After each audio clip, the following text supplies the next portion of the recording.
నేను మొత్తం ఆయన చెప్పిన ಒಂದು ಶ್ಲೋಕಗಳು చదువుకున్నారు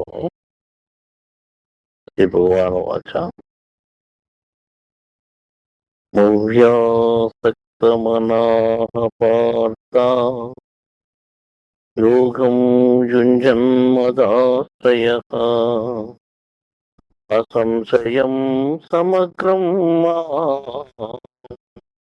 యథా జ్ఞాస్యసి తచ్ఛృణు అని తెలుగులో.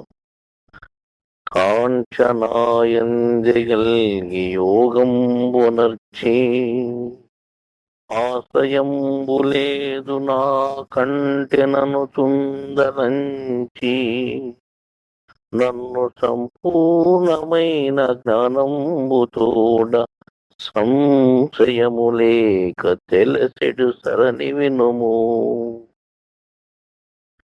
జ్ఞానం తేహం సవిజ్ఞానమిదం వక్ష్యామ్యశేషతః యజ్ఞత్వానేహ భూయోన్యత్ జ్ఞాతవ్యమవశిష్యతే. జ్ఞానమును నీకు నేడు విజ్ఞాన సహితముగ వసించద నిశేషముగ కిరీటి. ఏది అరసిన పిమ్మట నింకొకటి అరయవలసిన దుండదో అట్టిదాని. ఏది తెలుసుకున్న తర్వాత ఇంకోటి తెలుసుకోవాల్సిన అవసరం లేదో దాని గురించి నీకు చెప్తాను అన్నాడు. అన్నిటికంటే పెద్దది ఏదైతే ఉందో దాని గురించి చెప్తా అన్నాడు. అది కూడా జ్ఞానాన్ని విజ్ఞాన సహితముగా వసించదని శేషముగా. జ్ఞానం అనేది ఒకటి ఉంది, అది అమలు జరిగితే విజ్ఞానం అవుతుంది, సైన్స్ ప్రకారం విజ్ఞానం అవుతుంది, రుజువుకు వస్తే విజ్ఞానం అవుతుంది. ఈ జ్ఞానం అనేదాన్ని విజ్ఞాన సహితంగా నీకు వివరంగా చెప్తాను విను అన్నాడు. అదే అది దేని కొరకు వస్తాయంటే కాంచన ఆయన చేయగలిగి నాకంటే ఆశ్రయం లేదని తెలుసుకునేటువంటి పద్ధతి ఏదైతే ఉందో, సంపూర్ణమైన జ్ఞానంతో తెలుసుకునేటువంటి పద్ధతి ఏదైందో దాని గురించి చెప్తున్నాను. అది విజ్ఞాన సహితముగా అన్నాడు. ఏదైనా కానీ ఒక విషయం తీసుకుంటే అది సంపూర్ణంగా ఉండాలి, అది అరాకొరగా ఉండకూడదు. మేము కొంతమంది ప్రశ్నించినాం అనుకో, ఓ ప్రశ్న తీసుకొని అడుగుతాము. మామూలుగా దినం మాట్లాడుకునే మాటల్లోనే ఈ మాట మీరు ఏం అర్థం చేసుకున్నారంటే అందులో అంటాం మేము అంటున్నాము అనే శక్తి వస్తుంది, కానీ దీనికి ఈ అర్థంతో మేము అంటున్నాము, దీనికి ఈ అర్థం ఉంది, దీనికి ఈ భావం ఉంది అని చెప్పేవాళ్ళు చాలా తక్కువ, అరుదు. అందువల్ల ఏదైనా కానీ ఒక విషయం తీసుకుంటే అది విజ్ఞాన సహితంగా ఉండాలి. ఇంతకుముందు కూడా దేవుడు విజ్ఞాన యోగం అని ఒకటి చెప్పాడు. వీళ్ళు విజ్ఞానం అంటే సైన్స్ అంటారు. ఈ సైన్స్ దేవుడు ఏ పొద్దు చెప్పినాడు అన్నమాట. ఈ పొద్దు తెలుసుకునే సైన్స్ కాదు, అది ఏ రోజో దేవుడు చెప్పినాడు. జ్ఞానం అంతా విజ్ఞాన సహితంగానే ఉంటుంది, శాస్త్రబద్ధంగా ఉంటుంది. శాస్త్రబద్ధంగా ఉండేదాన్ని విజ్ఞాన సహితంగా ఉండేటువంటి జ్ఞానము. సరే, ఆ కోవలో మనం మామూలుగా అనుకునే మాటల గురించి ఒకటి తీసుకుందాం. ధర్మము అనేది ఉంటుంది మనం అనుకునేది. ధర్మము అంటే మనం నిర్వచనం చెప్పబడింది దాంట్లో కర్మ సన్యాస యోగం, కర్మయోగంలో 35వ శ్లోకంలో ధర్మము అంటే నిర్వచనం చెప్పబడింది. సరే, ఈ ధర్మం అనే దాని గురించి ప్రజలు ఎట్లా అనుకుంటున్నారు, మన తరపున కాకుండా ప్రజల తరపున నుంచి చూస్తాం. అటువైపు నుంచి ప్రజలు ఏమనుకుంటున్నారు అని చూస్తే కొన్ని పుస్తకాల్లోనూ ఆడ ఏడ చదివితే ధర్మము 4 పాదాల్లో నడిచేదంత ముందు, మళ్ళీ 3 పాదాలు చదువుతానంట, మళ్ళీ 2 పాదాలు, మళ్ళీ ఒక పాదం కుంటుకుంటూ నడుస్తుంది అని చెప్తాడు.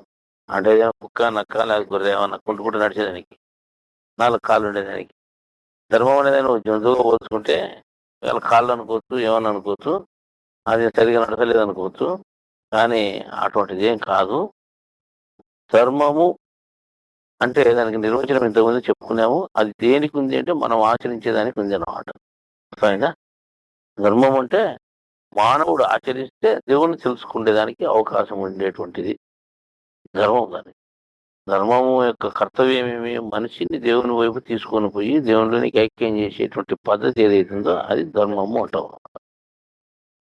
సరే, ఇప్పుడు ఈ ధర్మం అనే దానికి మనం ఇంతకుముందు నిర్వచనం చెప్పుకున్నాము. ఈ ధర్మానికి ఇప్పుడు కూడా మనం చెప్పుకుంటున్నాము. దేనికి ఉపయోగపడుతుందంటే నిన్ను దేవుని వైపు తీసుకొని పోయేదానికి ఉపయోగపడుతుంది. ఇంకా అంత తప్ప మినహా ఏ పనికి పనికి రాదు అని చేసి చెప్పేసుకుంటాడు. సరే ఈ ఈ సమస్యను ఇంకా కొంత మనం వివరంగా అర్థం చేసుకుంటే ఆ భర్త అనే ఒక పదం ఉంది, భార్య అనే ఒక పదం. భర్త అంటే భరించువాడు అని, భార్య అంటే భరించబడునది అని. అర్థమైందా? ఏమర్థమైందో? భర్త అంటే మోసేవాడు అని, భార్య అంటే మోయబడేది అని. అంటే భర్త మోస్తా అంటాడు, భార్య పైన ఉంటుంది, మోయబడతా ఉంది అని అర్థం. అర్థమైందా? అంటే ఎప్పుడన్నా కానీ మీ భార్యలో ఎవరైనా మోసినారా మీరు? భర్తలు లేదా భర్తల మీద భార్యలు ఎవరైనా ఎక్కినారా? ఎప్పుడు ఎక్కలే, మీరు ఎక్కలే, వాళ్ళు మోయలే. కానీ మనం ఎందుకు అనుకుంటాను ఈ పదాన్ని అంటే భరించేవాడు భర్త, భరించబడినది భార్య అని ఎందుకు అనుకుంటున్నావు అంటే ఎందుకు అనుకుంటున్నావు కానీ దానికి వివరం తెలియదు అనమాట. అదే నేను చెప్పేది అంటే ఒక పదం అంటా అంటే దానికి ఆ పదానికి అర్థం ఏమి అంటే మేము చదువుకునేప్పుడు భర్త అన్నప్పుడు దాని నిర్వచనం ఏమొచ్చిందంటే భరించేవాడు, భార్య అంటే భరించబడినటువంటిది అంటే ఇప్పుడు మోసేవాడు అది మోయించుకునేది అని.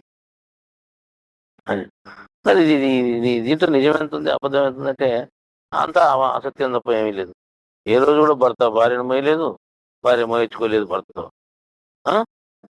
సరే మళ్ళీ ఈ పదాన్ని ఎందుకు వాడినారు అని చూస్తే అలా రోజు ఆలోచన చేస్తే కొంత ఎనికి ఆ పదం ఎందుకు వాడినారు భర్త భార్య అన్నాడు. సరే పతి పత్ని అనే పదం కూడా ఇటువంటివి. పతి అంటే భర్త అని, పత్ని అంటే భార్య అని, ఇంకేం లేదు. అదే ఈ భర్త అనేటువంటి వాడు పతికిని పోల్చుకొని పత్ని అనేదాన్ని భార్యను పోల్చుకుంటే ఉండే అర్థం ఏది పోల్చుకుంటే. సరే దీనికి ఇంకొక రోజంతా ఆలోచన చేస్తే ధర్మపత్ని అనేటువంటి ఓ పదం ఉంది. ధర్మపత్ని అంటే భార్యన పత్ని అంటున్నా కానీ ధర్మపత్ని అంటే సపరేట్గా ఉంటుంది అని మనం అనుకుంటాం అనమాట. అంటే పత్ని అనేది సరిపోతుంది కానీ ధర్మపత్ని అంటే ఇంకొకటి ఏంది? సరే ధర్మపత్ని అనేది మనం అనుకుంటే పత్ని దగ్గర ధర్మం ఏముంది అని మళ్ళీ మనం ఆలోచన చేయాలి. అంటే ధర్మం ఏమిటంటే మనకు కావాల్సిన ధర్మం దేవుని వైపు తీసుకొని పోయేదే ధర్మం కావాలి. ఇంట్లో భార్య ఎప్పుడు నీకు ఆటంకం అవుతుంది కానీ దేవుని వైపు తీసుకొని పోయేదానికి సంబంధం పడదు అనమాట. ఏడాది చూసినా కానీ ఆటంకాలే అడ్డం అవుతుంటాయి అనమాట. ఒకవేళ వాళ్ళు ఏమనుకోకుండా వాళ్ళ కోసం నువ్వు పని చేయాల్సి పని వస్తుంది కాబట్టి నీకు ఆటంకం. వాళ్ళు ఏం నీకు ఎదురు మాట్లాడుకోకునే కానీ వాళ్ళ బ్రతుకు తెరువు కోసం నువ్వు పని చేయాల్సి పని వస్తుంది కాబట్టి అనేక ఆటంకమే కొద్ది లెక్కేసుకుంటే. మళ్ళీ ధర్మపత్ని ఎట్లయితుంది అని లెక్కేసుకుంటే దీనికంతా ఏదో లోతుగా ఒక అర్థం ఉంటుంది అని ఆలోచన వస్తుంది. సరే ధర్మము అంటే ఆచరించున్నది, ఆచరించబడినటువంటిది ఇది ధర్మం. ఎవరు ఆచరించాల? మనిషి ఆచరించాల. మనిషి ఆచరించాల. సో మగవాడు కానీ ఆడవాళ్ళు కానీ ఎవరైనా కానీ మనిషి ఆచరించేటువంటి ధర్మం. ఆచరించబడినది ఆ ధర్మము. ఆచరించేవాడు మనిషి. ఈ రకం ప్రకారం వేసుకుంటే భరించువాడు భర్త, భరించబడినది భార్య. ఆచరించువాడు భర్త, ఆచరించినది ధర్మం. ఆచరించబడినది ధర్మం అంటే ఆచరించేవాడు మనిషి, ఆచరించబడినది ధర్మం. ఇదేనా ఆచరిస్తున్నావు? నువ్వు ధర్మాన్ని ఆచరిస్తున్నావు. నువ్వు ఆచరించేవాడు ఎవడు? మనిషి. మనిషి మనిషి అంటే ఆడవాళ్ళు కావచ్చు, మగవాళ్ళు కావచ్చు, అంటే జీవుడు అనుకుందాం. ఆడ కావచ్చు, మగ కావచ్చు. ఆచరించిన వాడు జీవుడు, ఆచరించబడినటువంటి ధర్మం. కాబట్టి లెక్కేసుకుంటే దీని ప్రకారము మనిషికి ప్రతి మనిషికి ధర్మపత్ని అనేది ఒకటి ఉంది. ధర్మము అంటే ఆచరించబడినటువంటిది, భరించబడినటువంటిది. పత్ని అంటే భరించబడినటువంటిది కదా. పత్ని అనేది అనుకున్నారంటే ప్రతి మనిషికి అంటే భరించబడినటువంటి ఏది కావాలంటే ధర్మం కావాలా. భార్య ఎవరు అంటే నీకు ధర్మం అనేది భార్య నీకు. కాబట్టి ధర్మపత్ని అని నేను.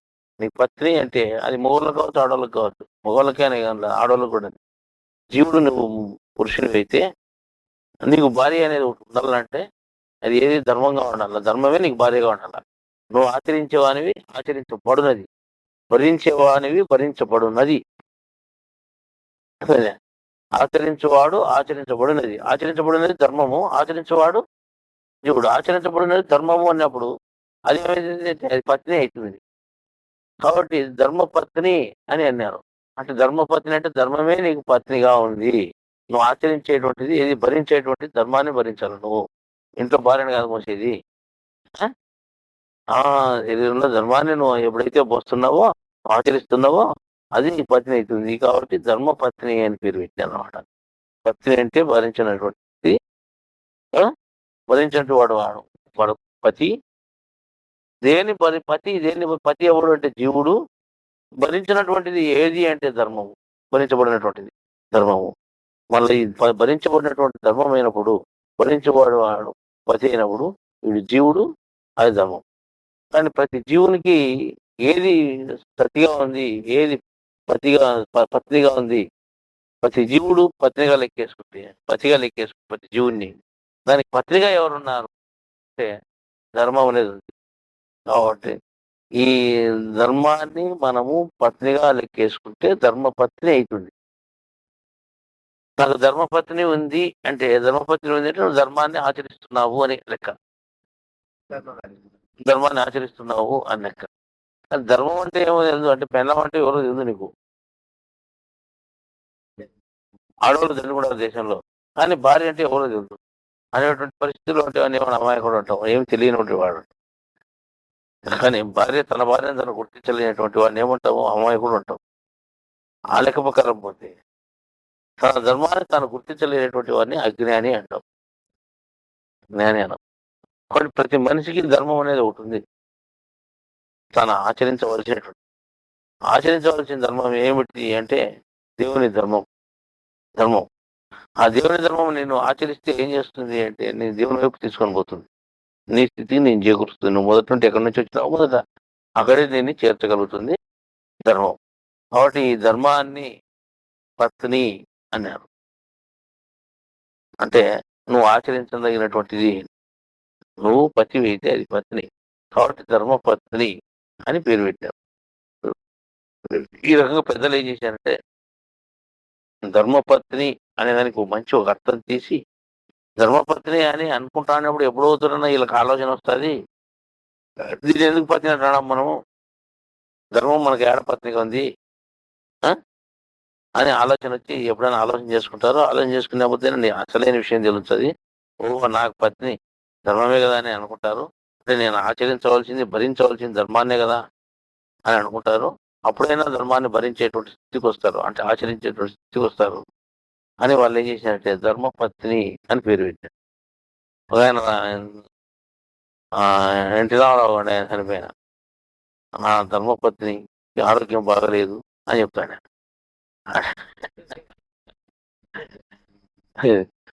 జీవిత భాగస్వామికే అని చెప్తాడు భార్యలో. జీవిత భాగస్వామి ధర్మపత్ని అని పేర్లు ఉపయోగించాడు.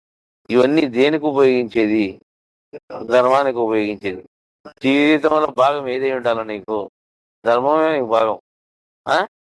జీవితంలో భాగం ఎవరు ఏం చేసుకునేదానికి కాదు కానీ ధర్మమే భాగం అన్నమాట. జీవితంలో నీకు భాగంగా ఉండాల్సింది ఏమిటి? ధర్మము. కాబట్టి జీవిత భాగస్వామి అంటే ఏమి? ధర్మము అని. జీవితంలో నీ భాగం ధర్మమే. ధర్మపత్ని అనేటువంటి పేరు కూడా ఎవరికి వర్తిస్తుంది అంటే ధర్మానికి వర్తిస్తుంది. కాబట్టి ఈ నిజమైనటువంటి ధర్మపత్ని ఎవరైతే కలిగి ఉన్నారో వాడు దేవుని వైపు పోతాడు. వాడు భర్తగా ఉంటాడు. అంటే ఎవరికి భర్తగా ఉంటాడు? ధర్మానికి భర్తగా ఉంటాడు. అర్థమైందా? మళ్ళా నువ్వు ధర్మానికి అంటే భర్తగా ఉండాల. నీకేదో ఒకటి భార్యగా ఉండాల. నువ్వు భర్తగా ఉండాల. అంటే నీ టైపులోనే దేవుడు ఉన్నాడు పైన. నీ టైపులో దేవుడు ఏం చేశాడంటే పురుషుడు ఆయన. నువ్వు కూడా పురుషునివే. మమై వంశు అని చెప్పినాడు. నా యొక్క అంశే అని. అంటే నువ్వు కూడా పురుషుడి అంశంలో వచ్చినటువంటి వానివే. పురుషుడికి ప్రకృతి బా భాగస్వామిగా ఉంది. ఆ! అంటే పురుషుడికి పత్నిగా ఎవరున్నారు? ప్రకృతే పత్నిగా ఉంది. ఎవరికి? పరమాత్మకు. పరమాత్మకు ప్రకృతే పత్నిగా ఉంది. సరే ఇక్కడొచ్చేసరికి నీకు ఎవరు పత్నిగా కావాలా? ధర్మం పత్ని కావాలా? అర్థమైందా? ఆ! నీ నీ నువ్వు పురుషుని అంశవే కాబట్టి నీకు ధర్మం అనేది కావాలి. ఈ ధర్మం ఎక్కడి నుంచి వస్తా ఉంది అంటే ఇక్కడ పురుషుడు, ఇక్కడ ప్రకృతిని మనం ఎప్పుడైతే విభజించి పెట్టామో, ఈ పురుషుడు వేరు, ప్రకృతి వేరు. ప్రకృతి అంటే మాయ. అర్థమైందా? ప్రకృతి అనేది. దేవుడు వేరు, మాయ వేరు. అటు ప్రకృతి వేరు. ఇప్పుడు జీవుడు వేరు, ధర్మం వేరు. జీవుడు, ధర్మం ఇద్దరు ఒకటి కాదు. ప్రకృతి, పురుషులు ఇద్దరు ఒకటి కాదు. అర్థమైందా? ఈ ప్రకృతిని భరిస్తున్నాడు దేవుడు. నువ్వు భరించాల్సింది ధర్మాన్ని. అర్థమైందా? అంటే ఈ ప్రకృతి నుంచి వచ్చినటువంటిది ధర్మము. ఇప్పుడు నీకు ప్రకృతి నుంచే రావాలి ధర్మం అనేది. ప్రకృతి నుంచి వచ్చి పరమాత్మ వైపు తీసుకొని పోతుంది. ఎక్కడి నుంచి వస్తుంది? అక్కడి నుంచి నీకు ఆపోజిట్ నుంచి వచ్చినప్పుడు ఇట్లా తీసుకొని పోతుంది. ఇట్లా తీసుకొని పోతుంది, ఇట్లా తీసుకొని పోతుంది. ఎక్కడి నుంచి రావాలి నీకు? ఇక్కడి నుంచి వచ్చింది అనుకో, ఇట్లా పోతుంది రివర్స్లో. ప్రకృతి వైపు నుంచే నీకు రావాలి. కాబట్టి ఈ ధర్మం అనేటువంటిది నీకు దేవునికి ఎట్లయితే ప్రకృతి సతిగా ఉందో, ఆ రకంగానే ధర్మం కూడా నీకు సతిగా ఉన్నప్పుడే ఈ ప్రకృతిలో ఉంటే నీకు ధర్మం అనేది వస్తుంది. అటు ప్రకృతి వేరు, ప్రకృతి నుంచి ధర్మం వస్తుంది. అప్పుడు నువ్వు ధర్మాన్ని తెలుసుకోగలిగితే ఏమైతుందంటే ఆ పురుషుని తెలుసుకోగలుగుతావు. అంటే నిన్ను నువ్వు తెలుసుకోగలుగుతావు. అర్థమైందా? ఇప్పుడు మనం ప్రకృతిలో ఉన్నాం. ప్రకృతిలో ఆచరించాల్సింది ధర్మాన్ని. కాబట్టి ఈ ప్రకృతి నుంచే నువ్వు ధర్మాన్ని కనుగొనాల. ప్రకృతి నుంచే నువ్వు ధర్మాన్ని ఆచరించాల. ప్రకృతిలో ఉండే నువ్వు ధర్మాన్ని స్వీకరించాల. ఆ రకంగా ఉన్నప్పుడే నువ్వు ధర్మపత్నిని నువ్వు పొందగలుగుతావు. ధర్మపత్నిని నువ్వు ఎప్పుడైతే పొందగలుగుతావో నిజమైన భార్య కలిగినటువంటి వానివైతావు. అంతవరకు నిజమైన భార్య కలిగినటువంటి వాని కానే కాదు. వాళ్ళ భార్యలు ఎవరున్నారు అంటే కొద్ది కాలం ఉండిపోయే వాళ్ళు వీళ్ళంతా నీకు సంబంధం లేదు. తీరా తాలిబొట్టే కట్టే ముందర పెళ్లి ఇరిపోయి ఇంకో నీకు భార్య కావచ్చు. వాళ్ళు బయట భార్యలని అర్థమైందే. పెళ్లికి సంబంధం లేదు. నువ్వు ధర్మాన్ని ఎప్పుడైతే నువ్వు తెలుసుకోగలుగుతావో, ధర్మాన్ని గురించి ఎప్పుడైతే యోచించగలుగుతావో అప్పుడు నువ్వు నిజమైనటువంటి పతివి అవుతావు. లేకపోతే ఎన్నాళ్ళనే నువ్వు పతి కాలేవు. అర్థమైందే. నువ్వు పెళ్లి కానివి పెళ్లి అయిన వాళ్ళం కావాలంటే ఏం చేయాలి మనం? ఆ ధర్మాన్ని ధర్మపత్ని మనం సంపాదించుకోవాలా. ఇది ధర్మపత్ని అనేటువంటి పదంలో ఉండే రహస్యం ఇది. ఇది ఒక మగవాళ్ళకే కాదు, ఆడవాళ్ళకు కూడా సంబంధమే. ఆడవాళ్ళు కూడా జీవులే, వాళ్ళకు కూడా పత్ని కావాల్సిందే అనమాట. ధర్మం కావాల్సిందే. కాబట్టి ధర్మపత్ని అనేది ఎవరికైనా కానీ అవసరమేను. ఇప్పుడు మీకు ధర్మపత్ని అనేది మనం ఆచరించేటువంటిది కానీ దానికి కాళ్ళు ఉండవు, చేతులు ఉండవు, ఏముండవు. పుట్టుకుంటూ నడిచేది కాదు అది. పూర్వం బాగా ఎగురుకుంటూ నడుస్తుంది, ఇప్పుడు పుట్టుకుంటూ నడుస్తుంది అనేది వీళ్ళ మాటలన్నీ కల్పిత మాటలే. సంబంధం లేదు అది. యుగానికి ధర్మం లేదు. నీకు ఉండేది ఎప్పటికీ ఒకటి ధర్మమే. మనిషి ఎప్పటికీ ఉన్నాడు. మనిషికి ఎప్పటికీ ఒకటి ధర్మం ఉంది. యుగానికి అంటే ఒక ధర్మం ఏం లేదు. కాబట్టి ధర్మము అనేటువంటి దాన్ని సంపూర్ణంగా మనం అర్థం చేసుకోగలిగి దాన్ని మనం ఎప్పుడైతే సక్రమంగా ఆచరించగలుగుతామో అప్పుడు మనం నిజమైనటువంటి ధర్మపత్నిని పొందగలుగుతాము. కాబట్టి ధర్మపత్ని అనేటువంటి పేరు ఎందుకు పెట్టినారు అని అంటే, ఏ రోజు రోజు తెలుసుకోగలుగుతావు, దాని గురించి ఆలోచన చేస్తావు. నేను ఎందుకు అనవసరమైన మాట్లాడాలి, అర్థం లేని మాటలు. అర్థమైన మాట ఏమిటిది అని ఆలోచన చేస్తావు. కాబట్టి అంత మటుకు తెలివి ఉంది నీకు. ఈ రోజు కాకపోతే రేపు, రేపు కాకపోతే మొన్నాడు కాకపోతే రేపు, సంవత్సరానికైనా తెలుసుకోగలుగుతావు. ఒకవేళ తెలుసుకోలేకపోతే ఎవరో ఒకరు దాన్ని విడదీశారని చెప్తారు. ఒకరికైనా ఆలోచన వస్తుంది.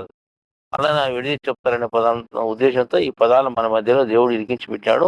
మన మధ్యలో చాలా పదాలు ఉన్నాయి, జ్ఞానానికి సంబంధించినటువంటి మనం మొదటి నుండి చెప్పుకుంటున్నాం. ఆ పదాలను ఇది ఒకటి. ఎంత సాధించుకోవాలి.